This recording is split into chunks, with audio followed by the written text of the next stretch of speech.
Miss হবে না আপনার পছন্দের টিভি শো। দেখুন জি5 অ্যাপে একদম ফ্রি।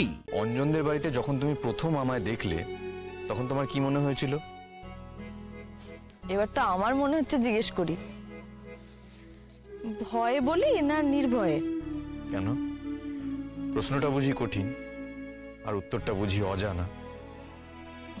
না, বরং বড্ড বেশি রকমের জানা। কিন্তু তুমি শুনলে যদি তোমার খারাপ লাগে?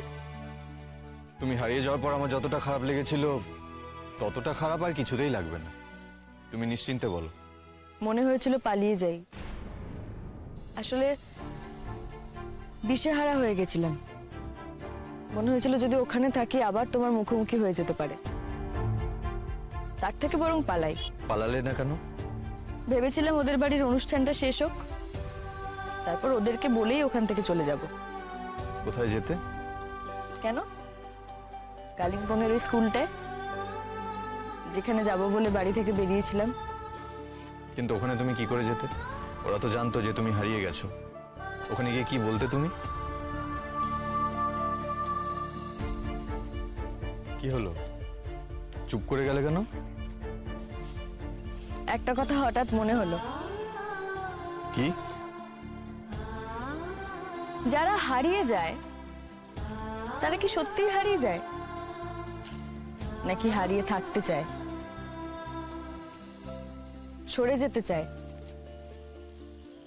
হয়তো তারা যে সংসারে থাকে, যে মানুষগুলোর মাঝখানে থাকে, সেখানে সে তার নিজের অস্তিত্বের অপ্রয়োজনীয়তা ফিল করে।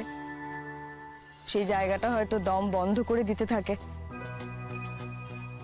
সামনে থেকে সরে থাকা যায় না, তাই হারিয়ে যায়। একদম একদম ইচ্ছে করে হারিয়ে যায়।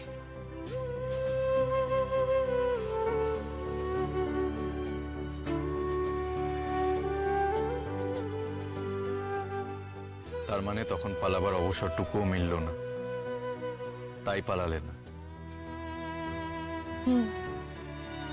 তার মানে আমি তোমার জন্য অযাচিত ছিলাম। আর এখন?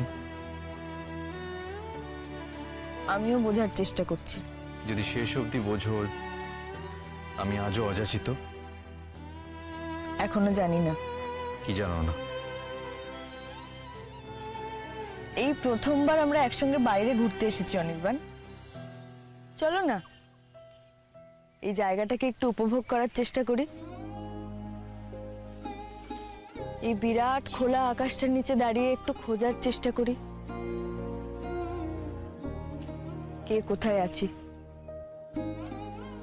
রাই, তুমি আমাকে কখনো মিস করোনি? একটুও মিস করোনি আমায়? তোমার একবারও আমার কথা মনে পড়েনি? সত্যি কথা বলো তো, একবার আমাকে দেখতে ইচ্ছে করেনি তোমার? মনে হয়নি যে আমি যদি অনির্বাণের জীবন থেকে হারিয়ে যাই, অনির্বাণের কি হতে পারে? এই যে কটা দিন তুমি আমার জীবনে ছিলে না রাই, প্রত্যেকটা দিন আমি হাহাকার করেছি। আর তুমি?